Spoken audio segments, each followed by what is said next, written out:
mais malgré ce qu'elle pourrait avoir l'air, pas si complexe juridiquement que ça.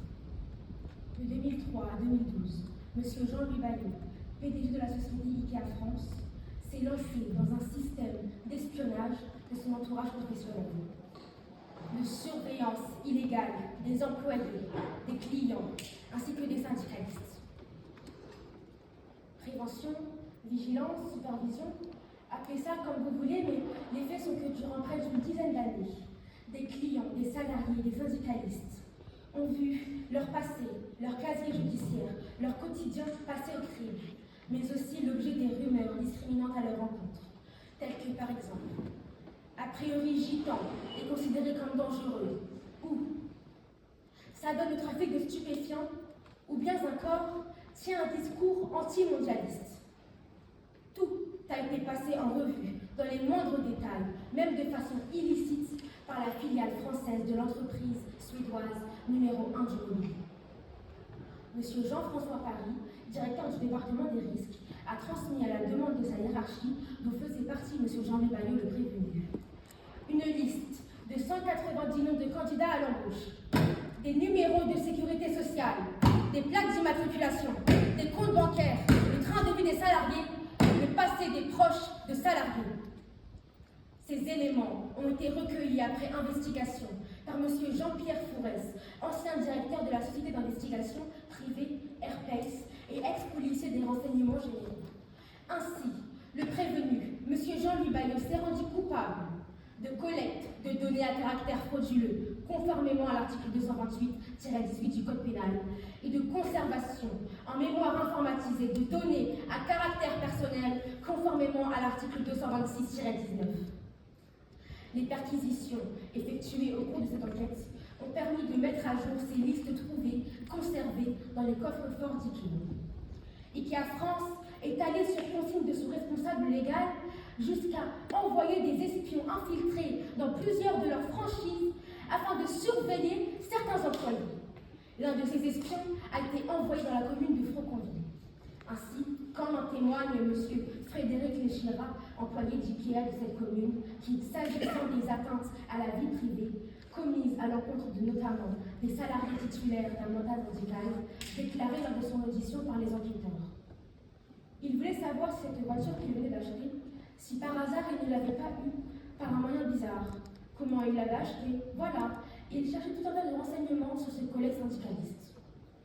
Voilà dans quel climat vivaient les salariés, voilà quelles étaient les informations que recherchait véritablement l'entreprise.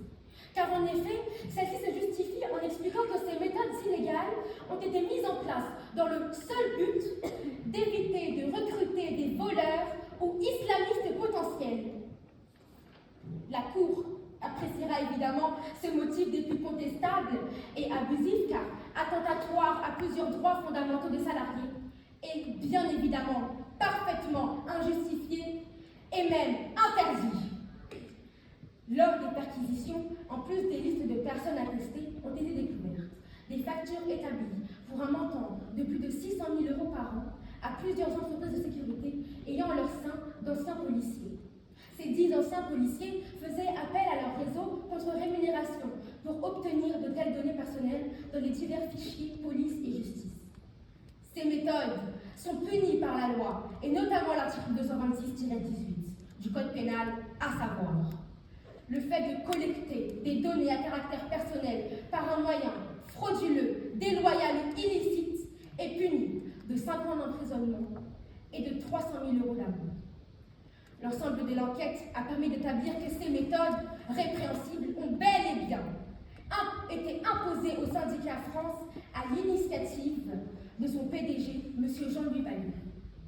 Ces méthodes ont été mises en œuvre par le responsable de la sécurité, M. Jean-François Paris, qui a permis avec efficacité l'espionnage constant des salariés du groupe depuis 2003. Rappelons que depuis le 13 novembre 2013, M. Jean-Louis Bayeux, ainsi que M. Stéphane Valoverbe, ancien PDG de la société, mais aussi M. Darius Richard, directeur financier, ont été à juste titre mis en examen pour complicité de collecte de données à caractère personnel et complicité de violation du secret professionnel. Le prévenu, M. Bayon, a en effet été lors du premier procès incorrectionnel reconnu coupable de recel de collecte de données à caractère personnel. Mais Monsieur le Président, en appel, le prévenu doit également être reconnu coupable pour avoir conservé en mémoire informatisée sans le consentement des salariés, des clients et des syndicalistes leurs données à caractère personnel qui directement font apparaître leurs opinions politiques, philosophiques, leur appartenance syndicale, ainsi que les infractions, les condamnations et mesures de sûreté, comme le prévoit l'article 226-19 du Code pénal.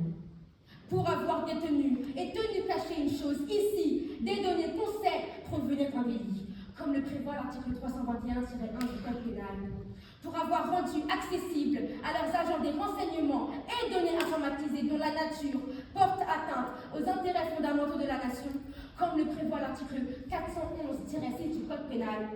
Et enfin, pour avoir collecté des données à caractère personnel par un moyen frauduleux, déloyal et illicite, comme le prévoit l'article 226-18 du Code pénal.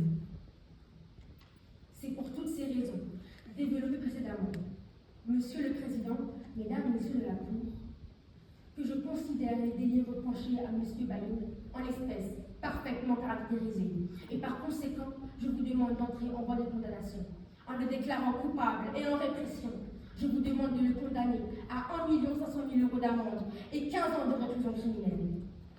Monsieur le Président, Mesdames et Messieurs de la Cour, il convient de faire de ce procès celui de la lutte pour le respect de la vie privée, celui de la lutte contre la surveillance de masse.